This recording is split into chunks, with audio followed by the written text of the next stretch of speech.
छत्तीसगढ़ में विवादित भाषण पर बुरे फंसे असम के सीएम हिमंत बिस्वा शर्मा। चुनाव आयोग ने हिमंत बिस्वा को कारण बताओ नोटिस किया है जारी और 30 अक्टूबर तक नोटिस का मांगा है जवाब। बता दें कि उन्होंने चुनावी प्रचार के दौरान मंत्री मोहम्मद अकबर पर की थी विवादित टिप्पणी।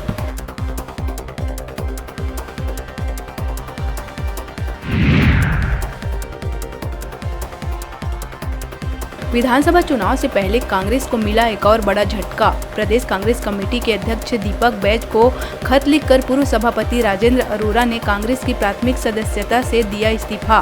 उन्होंने कहा कि अब कांग्रेस में बने रहना अपने आत्मसम्मान को ठेस पहुंचाने के है बराबर।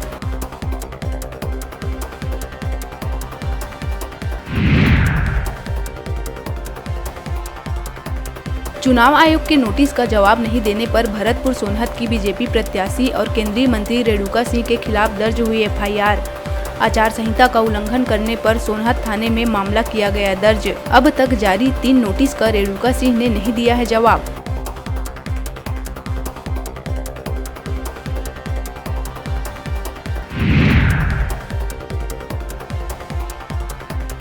कांग्रेस के दावेदार पूर्व एमएलए गुरुमुख सिंह होरा नहीं करेंगे नामांकन दाखिल।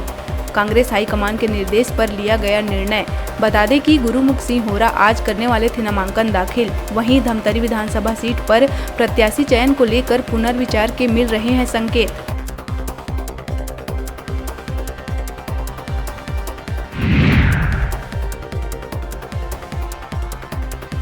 गरियाबंद सिरकट्टी आश्रम के पीठाधीश संत गोवर्धन शरण व्यास ने अपने चुनाव लड़ने के अटकलों पर लगा दिया है विराम। संत ने प्रेस नोट जारी कर सारी अटकलों पर विराम लगाते हुए चुनाव लड़ने से कर दिया है साफ इनकार।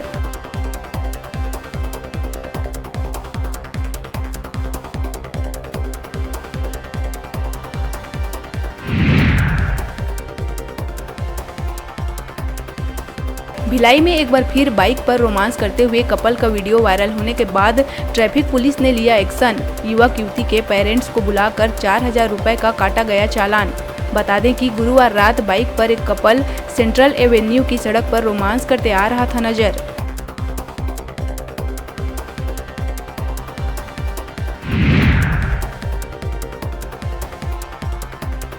बालोद जिले के डोंडी भानु प्रतापपुर मुख्य मार्ग में हुए दर्दनाक सड़क हादसे में एक ही गांव के 3 युवकों की हुई मौत। तेज रफ्तार कार ने बाइक सवारों को मारी टक्कर। हादसे के बाद कार चालक मौके से हो गया है फरार।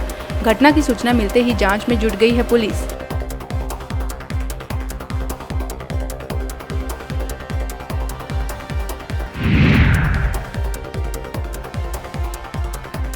चेकिंग के दौरान पुलिस को मिली बड़ी कामयाबी। गुरुवार को स्टैटिक जांच दल और राजनांदगांव पुलिस की संयुक्त टीम ने कार्रवाई करते हुए एक कार से अलग अलग कंपनियों के बड़ी संख्या में मोबाइल किया जब्त, जिसकी कीमत बताई जा रही है 33 लाख से अधिक।